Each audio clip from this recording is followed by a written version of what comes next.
Penyebabnya apa? Ketika syahwat dan hawa nafsu sudah menguasai akal, menguasai hati, maka mereka akan sulit untuk membedakan mana yang baik, mana yang buruk. Sehingga hukum Allah itu tak berlaku bagi orang yang mengikuti syahwat dan hawa nafsu. Kemudian Al-Imamul Junaid Al-Baghdadi melanjutkan, penyebab manusia itu sengsara, penyebab manusia itu tidak mau diatur, penyebab manusia itu senantiasa diliputi resah hatinya, kerana mereka lebih mencintai dunia daripada mencintai Allah. Jadi bapak-bapak dan ibu-ibu, kalau kita kaitkan dengan kajian tasawuf, bahawasanya zuhud ini merupakan pokok dari amal yang dilakukan oleh orang-orang sufi. Kenapa ini merupakan pokok? Karena adalah pokok dari kebaikan yang dilakukan oleh orang-orang terdahulu. Mereka tidak berlebih-lebihan mencintai dunia, tetapi mereka lebih mencintai akhirat. Inilah pokok dari penyebab seorang itu bisa mendapatkan keberkahan. Sehingga baginda Nabi Muhammad sallallahu alaihi wasallam mengatakan, barang siapa yang berlaku zuhud, maka ia akan mendapatkan ketenteraman. Dan barang siapa yang mencintai dunia, ia akan mendapatkan keresahan. Sesungguhnya pangkal dari kesalahan manusia adalah mereka mencintai dunia, dan pangkal dari kebaikan adalah mereka selalu berlaku zuhud dalam masalah dunia. Jadi kalau kita sekarang ni bapak-bapak dan ibu-ibu, zuhud adalah pokok untuk mendapatkan kebaikan baik di dunia dan juga di akhirat. Sehingga dalam hal ini diriwayatkan oleh Al-Hasan radhiyallahu anhu, pernah suatu ketika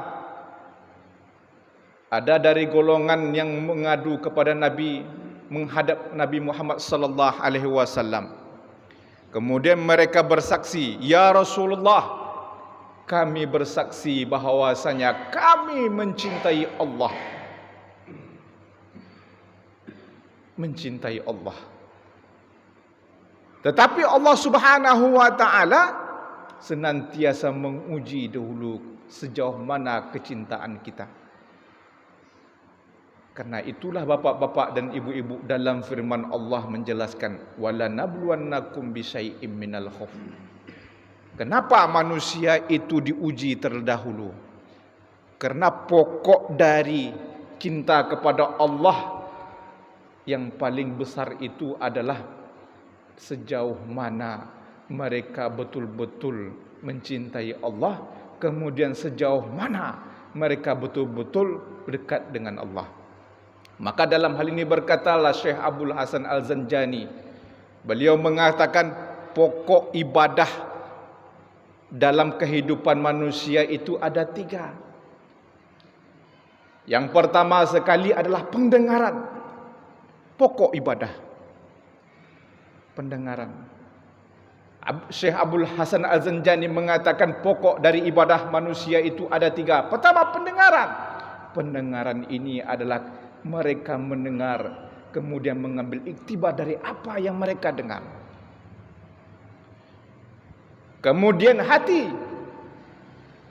Hati ini dijadikan sebagai iktibar. Kemudian mereka menjadikan tafakkur. Di setiap apa yang masuk ke dalam hati, mereka tafakkur. Kemudian yang ketiga adalah lisan. Ketika mereka mendengar, sehingga mereka menjadikan betul-betul peringatan atau iktibar, kemudian menjadikan hati ini tafakkur, maka lisanlah menyebut kata-kata yang hak. Maka dalam hal ini berkatalah Al-Imam Al-Qadi Iyad, beliau mengatakan tanda-tanda orang-orang yang saleh. Tanda-tanda orang yang saleh yaitu adalah terletak kepada kepercayaan mereka terhadap niat mereka. Niat mereka sama sekali tidak berkhianat terhadap Allah. Orang-orang yang saleh. Al-Qadhi Iyad mengatakan ciri-ciri orang yang saleh adalah niat mereka betul-betul bisa dipegang. Niat mereka. Sehingga dalam hal ini Nabi kita Muhammad mengatakan innamal a'malu binniyat. Perbuatan manusia ini kalau niatnya salah, maka akan salahlah mereka di hadapan Allah. Kemudian yang kedua adalah kata Al-Imam Al-Qadhi Iyad adalah hati yang takut. Ketika mereka diamanahkan, betul-betul niat mereka betul-betul bisa dipercaya, hati mereka takut kepada Allah. Itulah ciri-ciri orang yang saleh. Kemudian yang selanjutnya lisan. Lisan yang senantiasa berzikir kepada Allah. Jadi bapak-bapak dan ibu-ibu, orang yang soleh itu sebenarnya bukan dari segi lidahnya saja, tetapi hatinya juga akan diminta pertanggungjawabannya. Kemudian yang terakhir kata Al-Imamul Qadhi Iyad, bahwasanya tanda-tanda orang yang saleh itu adalah mereka betul-betul menjalankan segala syariat Allah Subhanahu wa taala. Jadi bapak-bapak dan ibu-ibu, kalau kita kaitkan dengan kezuhudan, bahwasanya tiangnya dari kezuhudan itu adalah senantiasa manusia ini betul-betul dipercaya perkataannya, bisa dipercaya hatinya, bisa dipercaya perbuatannya. Sehingga kalau kita kaitkan apa yang dikatakan oleh Nabi Isa alaihissalam, Nabi Isa alaihissalam mengatakan bahawasanya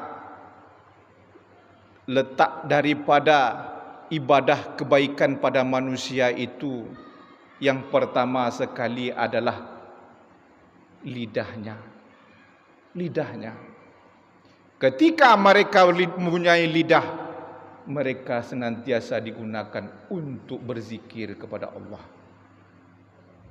Kemudian yang kedua hatinya. Hatinya digunakan untuk senantiasa tafakkur setiap apa yang mereka lakukan. Ketika mereka diam, mereka senantiasa bertafakkur hatinya. Kemudian selanjutnya adalah diam. Ketika seseorang mukmin, mereka disuruh untuk senantiasa menjaga lisan. Orang-orang yang tidak menggunakan lisannya, kemudian mereka tidak memikirkan bagaimana cara menjaga lisannya, tetapi mereka senantiasa berfikir bahwasanya sebaik-baik diam adalah memikirkan tentang keesaan Allah Subhanahu wa taala. Jadi pangkal dari kezuhudan bapak-bapak dan ibu-ibu adalah tergantung kepada kita. Tindak tanduk perbuatan kita. Sehingga kalau kita kaitkan dengan Umar bin Khattab, pernah suatu ketika Umar bin Khattab sedang menyemai jerami. Ketika itu Umar bin Khattab mendengar ayat Allah Subhanahu wa taala tentang ancaman api neraka bagi orang yang durhaka kepada Allah. Ketika itu pun Umar bin Khattab berkata, alangkah baiknya aku bisa seperti jerami ini. Kenapa? Karena jerami tidak ada tuntutan sama sekali. Kemudian Umar bin Khattab pun berkata, alangkah baiknya aku ini ketika aku dilahirkan, sama sekali diriku ini tidak termasuk dari golongan orang-orang yang lalai. Kenapa Umar bin Khattab bisa berkata demikian? Karena dia takut, zuhud. Karena itulah dalam hadis Nabi Muhammad sallallahu alaihi wasallam dalam kitab Radul Akhbar, ketika orang-orang yang beriman ketika itu mereka dimasukkan oleh Allah ke dalam surga. Masuklah orang-orang yang beriman ini ke dalam surga. Kemudian ketika itu pun para malaikat yang di surga melayani orang-orang beriman. Dilayanilah, disediakan tempat duduk, disediakan makanan, disediakan buah-buahan untuk orang-orang yang beriman yang masuk surga. Kemudian ketika itu orang beriman ini berkata, "Ya Allah, sesungguhnya kami saat sekarang ini sudah masuk surga dan kami pun terheran-heran." Dan Allah pun berkata, "Wahai hamba-hambaku, apa yang menyebabkan dirimu terheran-heran sampai-sampai engkau sama sekali tidak mengerti kenapa engkau dimasukkan ke dalam surga?" Maka ketika itu pun orang-orang yang beriman berkata, "Ya Allah, sesungguhnya sekarang ini sudah sampai kepada apa yang telah engkau janjikan kepada kami semenjak kami hidup di dunia." Dan Allah pun berkata kepada malaikat, "Wahai malaikat, bukakanlah hijab di mata mereka." Kemudian malaikat ini berkata, "Ya Allah, bukankah mereka dahulu pernah durhaka kepadamu ya Allah?" Maka Allah Subhanahu wa taala menjawab, "Bukakanlah hijab yang ada di pandangan mereka." Dibukakanlah.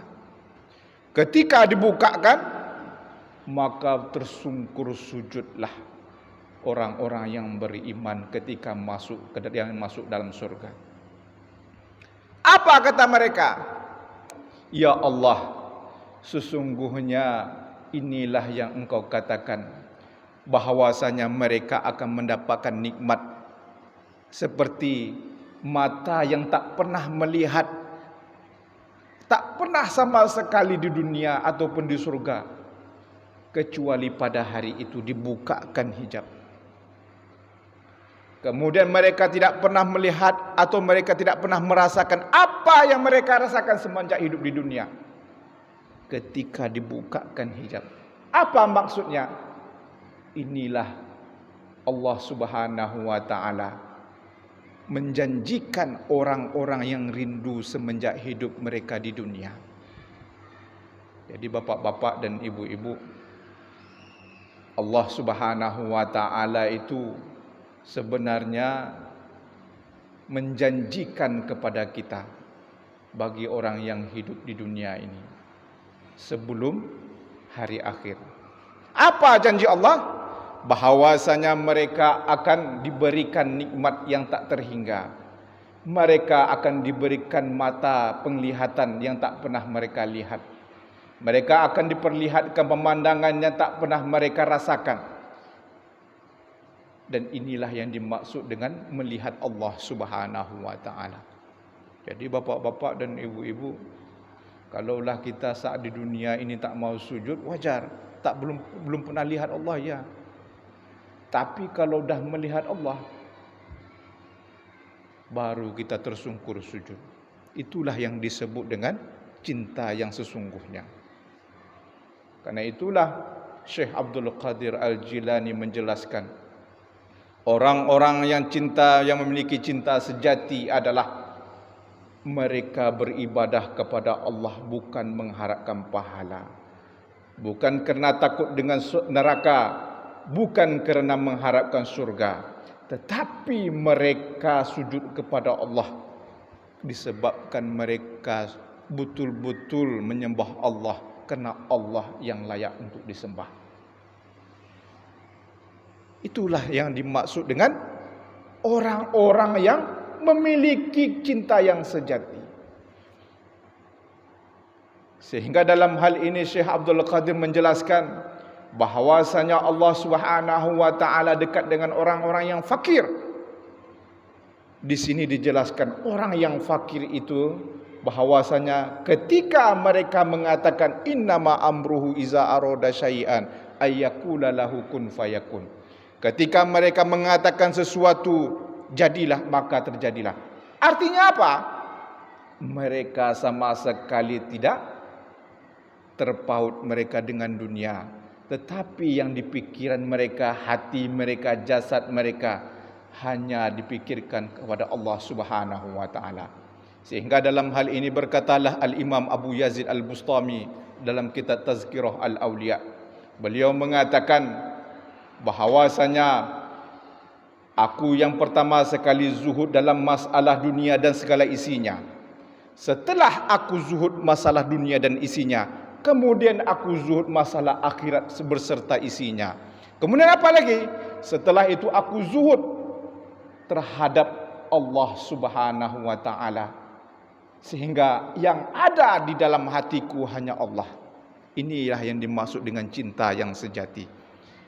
Jadi bapak-bapak dan ibu-ibu, orang-orang yang memiliki cinta sejati adalah mereka memiliki hati yang mudah tersentuh ketika mereka mendengar ayat-ayat Al-Quran.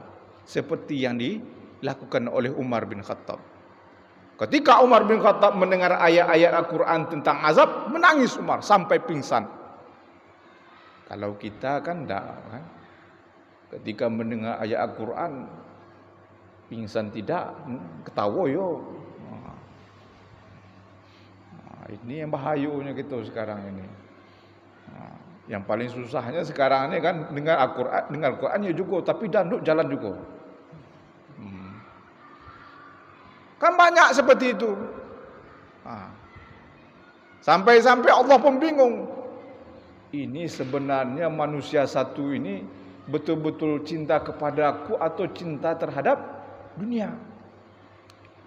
Sehingga Allah Subhanahu wa taala sebagaimana yang dikatakan Nabi Muhammad sallallahu alaihi wasallam bahwasanya manusia itu tidak bisa menyatu antara kesusahan dan kesenangan dalam satu waktu. Tak bisa. Kecintaan manusia itu terhadap Allah dengan dunia tak bisa menyatu. Itu kata Nabi Muhammad. Sehingga Nabi Muhammad menjelaskan dalam hadis qudsi Allah berkata bahwasanya barang siapa yang merasa hati mereka risau, artinya apa? Ketika mereka masalah dalam hidup di dunia ini, mereka senantiasa ingat kepada Allah dan hati mereka senantiasa berhati-hati ketika hidup di dunia, maka di akhirat kelak Allah memberikan kabar gembira ketika hari penghisaban. Kemudian Allah juga mengatakan barang siapa yang bersenang-senang, mereka sama sekali tidak risau tentang hari penghisaban, maka Allah membuat mereka menangis ketika hari penghisaban. Kalau kita kaitkan sekarang ni bapak-bapak dan ibu-ibu kan ketawa yang paling banyak saya tengok. Disuruh solat misalnya kan, ayo solat. Dikau ajalah dulu, saya nanti. Ditambah lagi kan, yuk sama-sama kita ini mendengar pengajian. Apa kata dia? Kan masih bisa hado besok kata dia. Kenapa? Karena mereka sama sekali tidak memiliki sifat risau. Ini yang paling dikhawatirkan bapak-bapak dan ibu-ibu. Makanya Allah Subhanahu wa taala mengatakan kepada Nabi Muhammad bahwasanya Nabi Muhammad berkata, orang-orang yang beriman itu mereka semenjak hidup di dunia itu seperti dalam penjara. Dalam penjara. Artinya apa? Mereka itu risau. Bagaimana nanti nasib mereka nanti di akhirat? Maka mereka itulah bersusah payah. Mereka menjaga adab mereka dengan Allah. Mereka menjaga ibadah mereka. Mereka tidak mau melanggar larangan Allah. Mereka mengerjakan apa yang diperintahkan Allah. Terus apa kata Nabi Muhammad? Orang-orang kafir. Nabi Muhammad menjelaskan mereka hidup seolah-olah seperti di surga. Kenapa? mereka menganggap di dunia ini tidak ada lagi yang perlu diminta pertanggungjawabannya. Seolah-olah mereka tidak memiliki beban pertanggungjawaban mereka di akhirat kelak. Karena itulah bapak-bapak dan ibu-ibu pentingnya zuhud. Sehingga dalam hal ini Allah mengatakan, in kuntum tuhibbunallaha fattabi'uni yuhibbukumullah. Apabila kamu ingin mencintai Allah, maka ikutilah Nabi Muhammad. Maka Al-Imamul Junaid Al-Baghdadi mengatakan, sesungguhnya barang siapa yang ingin dekat dengan Allah, maka ikutilah Nabi Muhammad sallallahu alaihi wasallam dan ikutilah sunnahnya. Dan dalam hadis Nabi Muhammad sallallahu alaihi wasallam mengatakan, seluruh umatku yang beriman akan masuk surga kecuali orang-orang yang enggan. Maka sahabat Nabi pun berkata, ya Rasulullah, siapakah mereka yang enggan ya Rasulullah? Mereka yang durhaka kepadaku. Jadi bapak-bapak dan ibu-ibu, orang yang tak masuk surga itu adalah orang-orang yang durhaka, tak mau mendengar kata-kata Nabi Muhammad. Disuruh solat tak mau solat, disuruh mengeluarkan zakat tak mau dia mengeluarkan zakat, disuruh ke masjid lebih rajin pergi ke pantai, disuruh untuk ikut pengajian lebih rajin nonton TV. Kalau TV-nya pengajian tak apa-apa, tapi kalau isi TV-nya itu dangdut, nasiblah.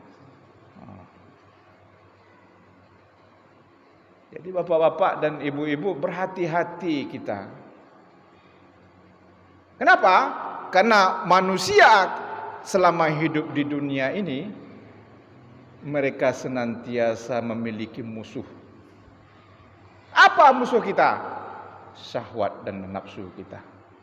Maka Al-Imam Ibnu Hajar Al-Asqalani mengatakan dalam kitab Nasaihul Ibad, beliau mengatakan, barang siapa yang tidak mengenal ada musuh yang lebih memusuhinya ketimbang dirinya sendiri, berarti dia tidak kenal siapa dirinya.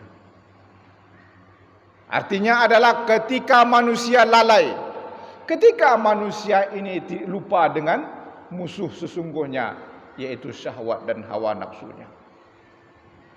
Ketika syahwat dan hawa nafsu kita telah menguasai jasad kita, telah menguasai otak kita, telah menguasai akal kita, maka akan sulit kita berpikiran jernih. Betul. Coba kita lihat. Orang yang memiliki taraf pendidikan yang tinggi, tetapi mereka masih juga mencuri. Kenapa? Nafsu dan syahwat telah menguasai otak dan juga hatinya.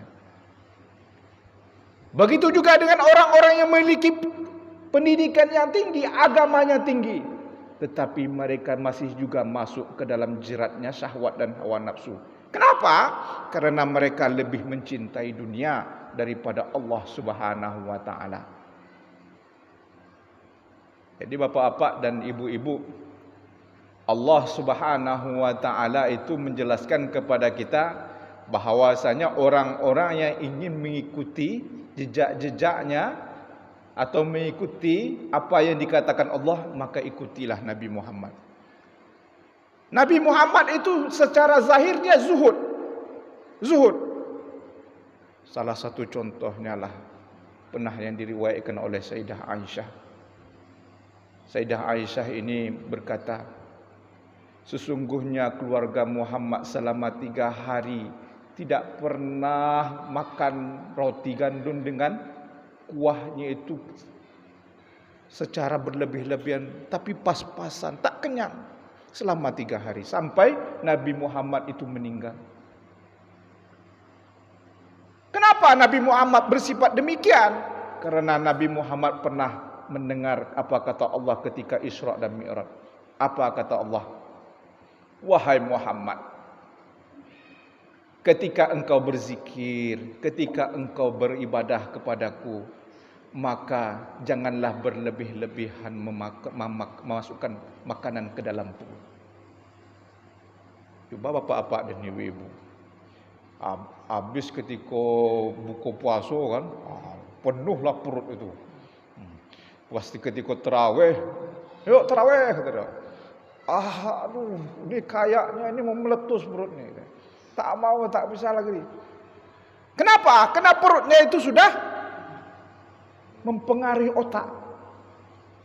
Jadi bapak-bapak dan ibu-ibu kalau nak solat tu jangan penuh-penuh betul perut tu. Sedikit aja, jangan banyak-banyak. Cobalah kalau orang yang banyak makan itu diajak bicara, tak apa jawaban dia. Cobalah nak percaya apa. Paling dia bilang, oh iya.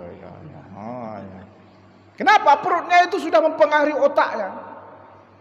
Nah, jadi bapak-bapak dan ibu-ibu, kalau seandainya kita ini mengikuti Nabi Muhammad, zuhudlah. Jangan suka tak zuhud. Kenapa? Itu demi kesehatan. Begitu juga dengan pengaruh orang yang banyak makan, biasanya kolesterol. Kolesterol. Nabi Muhammad itu semenjak beliau hidup, Nabi Muhammad itu selalu menjaga kesehatan tubuh. Kenapa Nabi Muhammad itu tak mau makan banyak-banyak? Karena tahu dia kalau banyak makan stroke dia nanti. Banyak makan kepuk dia. Banyak makan itu tak bisa solat. Makanya Allah mengajarkan kepada Nabi Muhammad, wahai Muhammad, ketika engkau solat, ketika engkau berzikir, maka janganlah engkau penuhkan perutmu itu dengan makanan. Tetapi kalau bisa sedikit saja, jangan kau banyak-banyakkan isi perut itu. Nah, itulah maksud dari kezuhudan bapak-bapak dan ibu-ibu. Jadi yang di sini yang krempeng-krempeng ini mungkin zuhud ini. Ya, tak tahulah saya ini mungkin bapak-bapak dan ibu-ibu. Yang krempeng-krempeng. Kenapa bisa krempeng? Karena makannya sedikit. Jadi bapak-bapak dan ibu-ibu, kita saat sekarang ini carilah jalan yang terbaik. Apa jalan yang terbaik? Ikutilah yang dilakukan oleh Nabi Muhammad sallallahu alaihi wasallam. Sehingga dalam hal ini berkatalah Al-Imam As-Sirri As-Saqati, beliau menjelaskan, manusia itu kalau seandainya dia baik, dia lebih baik daripada malaikat. Kalau dia jahat, lebih jahat pula daripada setan. Kenapa manusia itu kalau dia baik lebih baik daripada malaikat? Kerana manusia ini pada dasarnya semenjak dia diciptakan oleh Allah, dia lebih mencintai Allah daripada dunia. Ketika kemudian satu hari mereka dikuasai oleh syahwat dan hawa nafsu mereka, kemudian mereka lebih buruk lagi daripada setan. Penyebabnya adalah syahwat dan hawa nafsu. Contohnya Fir'aun. Fir'aun mengaku sebagai Tuhan, maka iblis pun berkata, ini nampaknya manusia satu ini lebih dahsyat pula daripada saya. Kenapa kata setan atau iblis mengatakan demikian? Karena manusia satu ini memang sangat-sangat di luar dugaan saya, kata dia. Saya semenjak diciptakan belum pernah berkata demikian. Yang ini manusia satu ini baru kekuasaannya sekitar Mesir saja ada begini. Saya sudah sampai ke langit yang ketujuh, sampai masuk surga, tak pernah saya berkata saya ini Tuhan.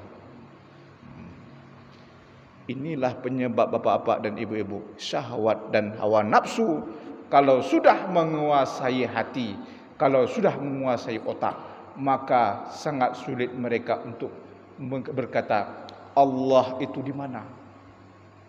Karena yang di pikiran mereka itu adalah kenikmatan. Kenikmatan aja bapak-bapak dan ibu-ibu. Dan Imam Al-Ghazali menjelaskan, ketika syahwat dan hawa nafsumu engkau perturutkan,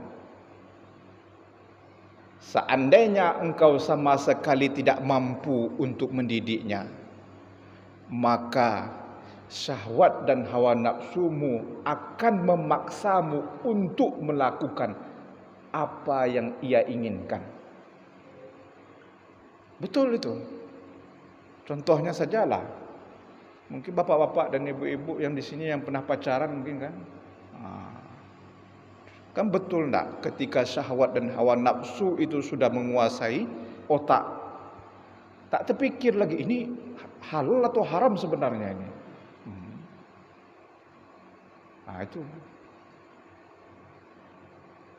Kemudian Al-Imam Al-Ghazali menjelaskan, ketika syahwat dan hawa nafsumu mampu engkau tundukkan, maka syahwat dan hawa nafsumu akan tunduk dengan apa yang engkau katakan. Artinya bapak-bapak dan ibu-ibu, segala kebaikan tergantung kepada ketegasan kita terhadap nafsu dan syahwat kita. Contoh, bapak dan ibu ini memiliki dua kepribadian. Satu mempunyai kepribadian seperti malaikat. Yang satu lagi berkepribadian seperti syaitan dan iblis. Kalau seandainya satu hal ini bisa bapak dan ibu memilih, maka selamatlah. Tetapi kalau seandainya bapak dan ibu lebih memilih syahwat dan hawa nafsu, maka sama nasibnya dengan Firaun tadi. Jadi kita ni bapak-bapak dan ibu-ibu, kalaulah manusia ini telah diciptakan oleh Allah, maka yang paling penting sekali adalah kita ini makhluk yang paling mulia. Sampai-sampai dalam hal ini Syekh Abdul Qadir menjelaskan bahawasanya dia mengatakan cahaya atau malaikat itu dari mana diciptakan, cahaya mana? Maka dijawablah, sesungguhnya malaikat itu diciptakan dari cahaya manusia. Siapa dari cahaya manusia? Cahaya Nabi Muhammad sallallahu alaihi wasallam. Jadi bapak-bapak dan ibu-ibu, kalau ada cahaya bapak-bapak dan ibu-ibu ini, berarti lebih mulia daripada malaikat. Tapi kalau cahaya itu dah hilang, maka kayak Firaun lah. Firaun dan bala tentaranya. Jadi apa yang harus kita lakukan ketika kita hidup? Maka perbanyaklah kita ini yang sebagaimana yang dikatakan oleh Al-Imam Al-Ghazali. Perbanyaklah mengingat kematian. Jadi ketika kita memperbanyak mengingat kematian, maka syahwat dan hawa nafsu kita akan kecut. Dia tidak berani lagi untuk melanggar apa yang telah dilarang oleh Allah Subhanahu wa taala. Kemudian yang selanjutnya adalah senantiasalah kita membaca Al-Quran. Jadi bapak-bapak dan ibu-ibu, supaya syahwat dan hawa nafsu kita ini senantiasa mengikuti perintah Allah, bacalah Al-Quran. Karena dalam Al-Quran itu Allah Subhanahu wa taala mengatakan, inna hazal Quran hudal linnas. Banyak lagi, inna hazal Quran shifaun. Quran itu adalah penyembuh. Quran juga adalah petunjuk. Ketika manusia dalam keadaan susah, ketika manusia dalam keadaan galau, maka perbanyaklah membaca Al-Quran. Karena dengan demikian bapak-bapak dan ibu-ibu dapat mencegah segala apa yang dilarang oleh Allah Subhanahu wa taala. Kemudian selanjutnya sebagaimana yang dikatakan oleh Al-Imam Ibnu Athaillah As-Sakandari, aslu kullu mu'sibatin ghaflah wa syahwatur ridha 'anin nafsi wa aslu kullu ta'atin bi qatazatin wa iffatin 'adamur ridha minka anha li anna tashaba jahilan la yarda an nafsihi khairun laka min ashabi aliman yurda an nafsihi. Fa ayyu ilmin li alimin yarda an nafsihi wa ayyu jahlin li jahilin la yarda an nafsihi.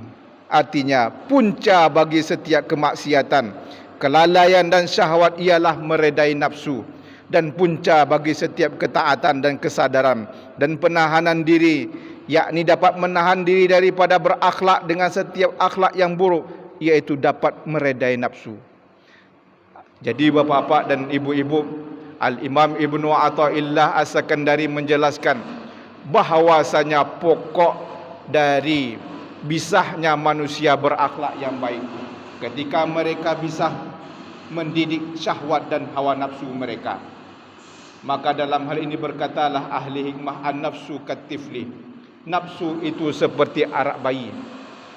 Kalau seandainya kita melihat anak bayi, kemudian sama sekali kita meremehkannya, maka kita satu saat nanti akan sulit untuk mencegah, apalagi untuk merubahnya. Samalah seperti kita, bahwasanya orang tua ketika mereka dahulu waktu kecil, mereka terbiasa melakukan kejahatan, maka kejahatan itu akan terbawa-bawa ketika mereka sudah tua.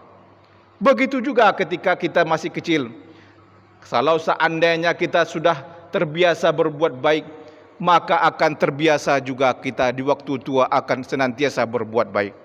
Inilah bapak-bapak dan ibu-ibu. Maka oleh kerana itulah, ingatlah bahawasanya Nabi kita Muhammad sallallahu alaihi wasallam mengajarkan kepada kita untuk senantiasa istiqamah. Paling utama sekali adalah istiqamah. Karena dalam hal ini al-istiqamah afdalu min alfi karamah. Orang yang istiqamah itu lebih afdal daripada 1000 karamah. Karena orang yang istiqamah, mereka akan mendapatkan karamah, dan orang yang mendapatkan karamah belum tentu dia istiqamah. Jadi bapak-bapak dan ibu-ibu, mari sama-sama kita melihat bahwasanya kezuhudan dan begitu juga kecintaan kita kepada Allah Subhanahu wa taala dan cinta kita kepada Nabi kita Muhammad sallallahu alaihi wasallam merupakan pokok dari segala kebaikan. Kenapa harus dibilang pokok? Karena Al-Imam Al-Junaid Al-Baghdadi mengatakan, sebelum engkau berbuat sesuatu, sebelum engkau berkata, maka yang paling utama sekali adalah niatmu betul-betul untuk Allah Subhanahu wa taala. Kalau niatmu semata-mata untuk mencari keredaan Allah dan menyenangkan Allah, maka engkau akan mendapatkan keberkahan dan rahmat Allah. Tetapi apabila engkau niatmu semata-mata untuk mencari keredaan manusia atau ingin mencari keduniawian, maka malapetakalah yang akan kita dapatkan. Jadi bapak-bapak dan ibu-ibu, kesimpulannya adalah ketika kita betul-betul berniat karena Allah, maka kebaikan itu kembali kepada kita. Kembali kepada kita. Tak ada kembali kepada Allah. Allah tak butuh kita.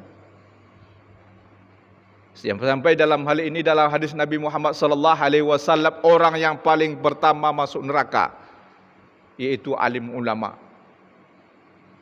Alim ulama, bukan Firaun dulu. Bukan Firaun, bukan Haman, tapi alim ulama. Orang yang berilmu dahulu. Sampai-sampai ketika mereka dihadapkan kepada Allah Subhanahu wa taala, Allah mengatakan, "Apa yang telah engkau lakukan semenjak hidup di dunia?"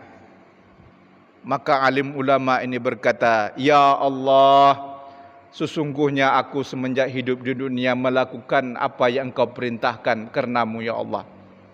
Maka dijawablah oleh Allah, "Salah. Aku melihatmu, jernih sekali aku melihatmu. Engkau sama sekali berniat bukan karenaku. Engkau semata-mata ingin mencari kemuliaan orang lain agar engkau dipuji." Apa kata Allah? Campakkan. Kemudian yang selanjutnya orang-orang yang dermawan. Orang-orang yang dermawan semenjak dari Nabi Adam sampai kepada Nabi Muhammad. Langsung dibilang, apa yang telah engkau lakukan? Ya Allah, aku mendermakan hartaku semata-mata ingin mencari redamu ya Allah. Apa kata Allah? Engkau sama sekali bukan mencari redaku. Engkau ingin dibilang dermawan, engkau bisa dibilang engkau adalah orang yang baik, maka dicampakkanlah. Begitu juga dengan selanjutnya. Jadi bapak-bapak dan ibu-ibu, kenapa hidup kita saat sekarang ini tak luput dari yang namanya dekat dengan Allah? Karena memang tujuannya adalah untuk Allah, tak ada lagi untuk yang lain. Solat kita, ketika kita sebelum solat, inni wajjahtu wajhiya lillazi fataras samawati wal ard, kan untuk Allah.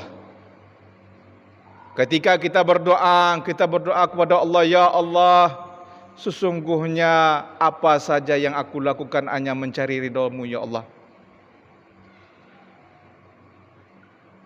Kan itu yang kita doakan. Kemudian ketika kita bekerja, ya Allah, aku bekerja bukan untuk perut ya Allah, tetapi aku bekerja hanya menjalankan perintah-Mu ya Allah. Karena mencari rezeki itu adalah wajib, mencari nafkah itu adalah wajib. Cobalah kalau seandainya mencari nafkah itu sunnah kan, tak satu orang pun yang pergi ke kerja. Santai-santailah di masjid itu, berzikirlah kan. Marah Allah kalau orang seperti itu. Jadi bapak-bapak dan ibu-ibu, kita sebenarnya melakukan suatu kewajiban itu karena Allah. Jadi orang yang melakukan sesuatu itu memang betul-betul atas kehendak Allah.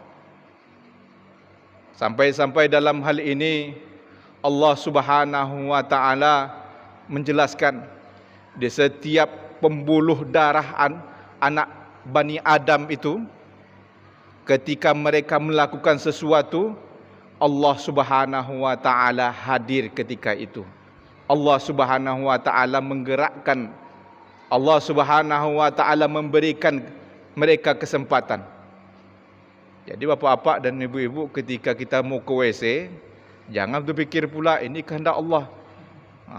Tetapi semuanya begitu. Kadang-kadang yang susahnya kan ada bertanya, Pak, kalau seandainya saya beol itu kehendak Allah juga. Ya, tak mungkinlah kita bicara tentang beol kan. Tetapi yang kita bicarakan adalah segala bentuk perbuatan manusia, itu Allah lah yang memberi izin. Jadi kita tak pernah lepas bapak-bapak dan ibu-ibu. Apapun yang kita lakukan, tak pernah lepas dari yang namanya penglihatan Allah. Sehingga Allah menjelaskan, innama nahnu aqrabu ilaikum min hablil warid. Sesungguhnya kami dekat denganmu daripada ulat leher. Yang artinya adalah kemanapun kita berada, kita tidak akan pernah lari kemana-mana. Mau lari ke laut sana, mau lari ke planet Pluto sana, mau lari ke bulan, mau lari ke lubang manci, itu lubang manci, atau mau lari ke kemana saja tak bisa. Jadi bapak-bapak dan ibu-ibu, apa kata Al-Imam Abul Hasan As-Sazuli? Ketika engkau ingin iblis dan syaitan tidak mempengaruhimu, tidak ingin berjalan ke atasmu, maka niatkanlah, yang pertama kali luruskanlah imanmu. Luruskan bapak-bapak dan ibu-ibu. Kedua, luruskanlah tawakalmu. Yang ketiga, luruskanlah penghambaanmu. Kemudian yang terakhir, mintalah pertolongan Allah dalam melaksanakan perintah dan menjauhi segala larangannya. Mungkin dah azan ya bapak-bapak dan ibu-ibu ya. Belum? Sudah? Jadi itu hikmahnya Bapak Ibu ya. Mudah-mudahan kita menjadi hamba yang senantiasa bersyukur, terutama bagi orang-orang yang senantiasa mendapat hidayah. Karena inilah kesempatan yang Allah berikan kepada kita. Jangan kita sia-siakan. Wabillahi taufiq wal hidayah. Assalamualaikum warahmatullahi wabarakatuh.